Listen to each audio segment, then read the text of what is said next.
Okay, so I'm arachnophobic, but my favorite superhero is Spider-Man? Huh? Tell me how that makes sense, bro. I always chalked it down to, well, it's just because he's cool, the end. But now, after researching, I think it goes a lot deeper than that. And it turns out I was right. And without wasting any time, that's what I'm gonna talk about in this video. Today, we're taking a deep dive into the many layers behind Spider-Man's success and how our perception of real spiders and their influence on us play more of a role than you may think. And I'm also gonna do a little experiment proving all of my points. But in order for any of this to make sense, we have to go back to the 1960s to discover how he was created. And if you already know the story, you can skip to this timestamp here.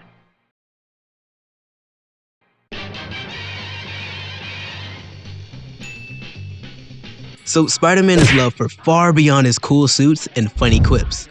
Dealing with bills, girl problems, and school, Stan Lee wanted a real-world hero that teens could relate to at the time and could see themselves as. And who better to adapt this kind of hero with than one of his personal favorite heroes when he was younger? The Spider.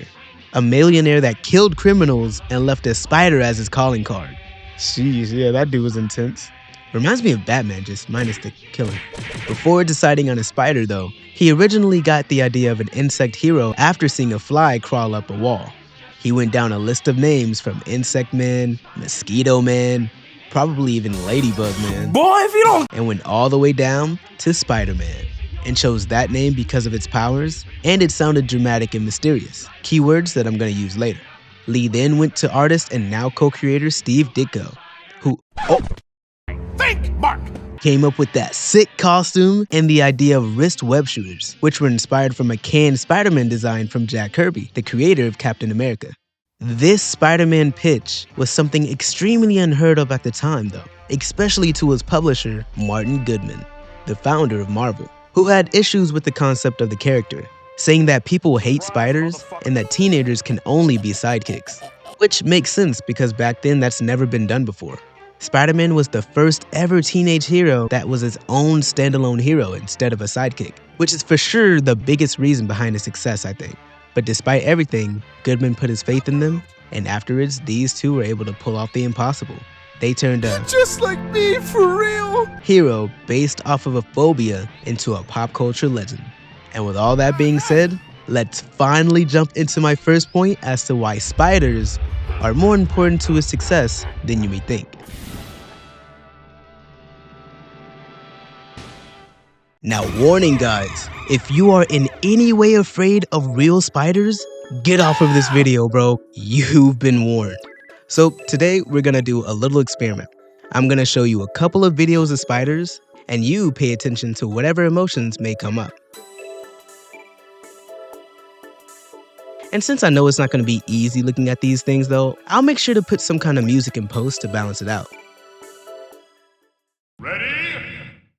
3, 2, 1, go!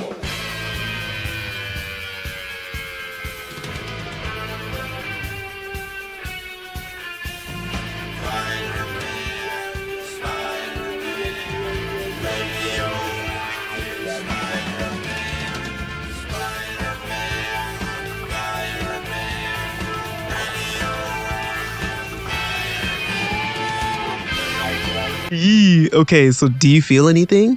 Pause. No homo, like nervousness, fear, excitement, or curiosity, maybe?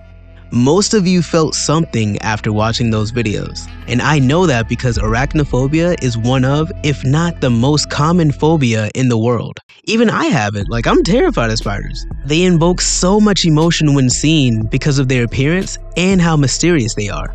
Because you can never guess what they're gonna do next and it's hard to read them. But strangely enough, that mystery is also what makes us so curious about them. It's kind of akin to morbid curiosity, which is how we feel when we watch scary movies. Even though we feel fear, we just can't look away.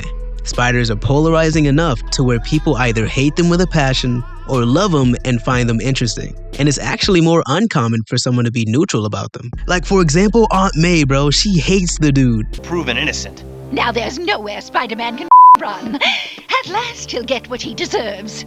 Thanks, Aunt May. I needed that. So the decision to make a hero a teenager was something Lee always wanted to do. and I'm sure making him lighthearted was a way to separate him even further from the rest of his competition, and also to appeal to his target audience.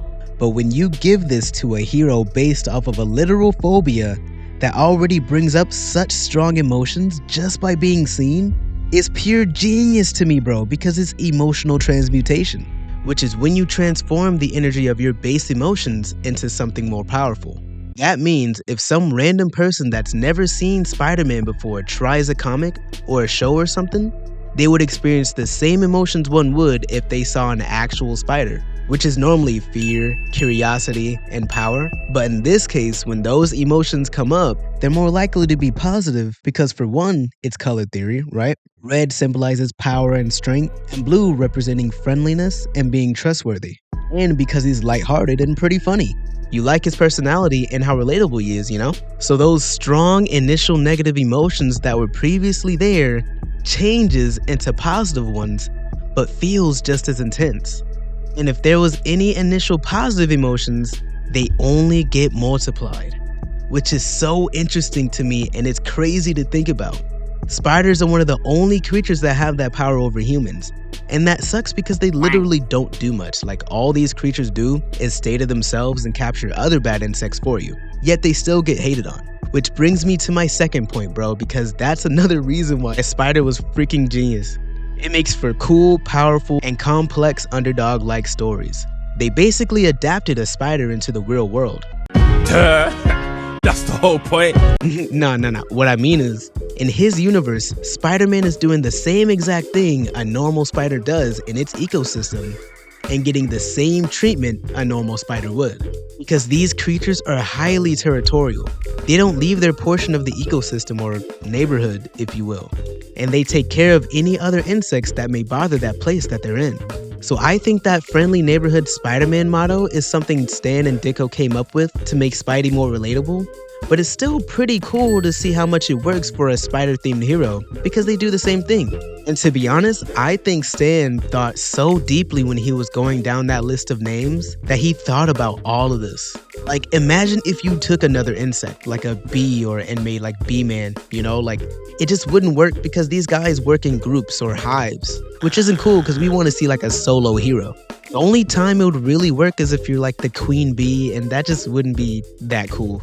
A hornet, I'm not gonna lie, would have been legit, but it's not as interesting as a spider. So I don't think he would have been as famous as Spider-Man would be. You could have done a scorpion, but that sounds more like a villain than a hero, and literally it is now, so that's out. And Dragonfly Man? Nah, that's not cool. Spiders just make so much sense. Plus his movements and mannerisms are all really cool and dynamic. No other insects can do what spiders can do. Cause like basically everybody flies, you know? And don't get me wrong, it's cool to see, but you kinda get used to it. Instead of flying though, this man swings. So he's swinging with one hand with a freaking rock star gesture or whatever, and punching people with the other or kicking or something, and it's so much more dynamic and interesting than him just flying. And lastly, since spiders naturally have an air of intrigue, mystery, and power, the average person in Earth 616, or never mind, in any universe now, naturally just wants to know who or what is behind that mask, even more so than a lot of other characters. And to be honest, I think Spider-Man is the hero that everyone tries to unmask the most. And that's because they wouldn't even be able to come close as to guess who it could be because of that mystery element and that sick costume.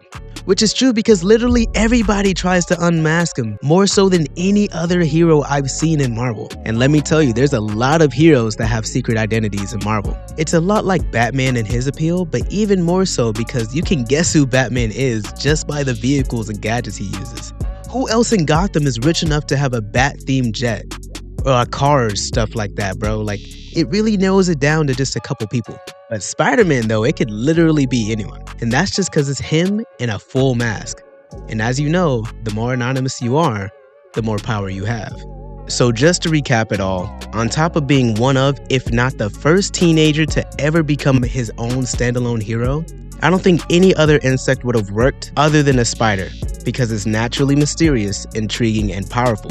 It's one of the only animals that brings up so much emotion when seen, And those initial negative emotions, when seen, transform into positive ones, but feels just as intense. The territorial nature and job in the ecosystem gets adapted into Marvel really well.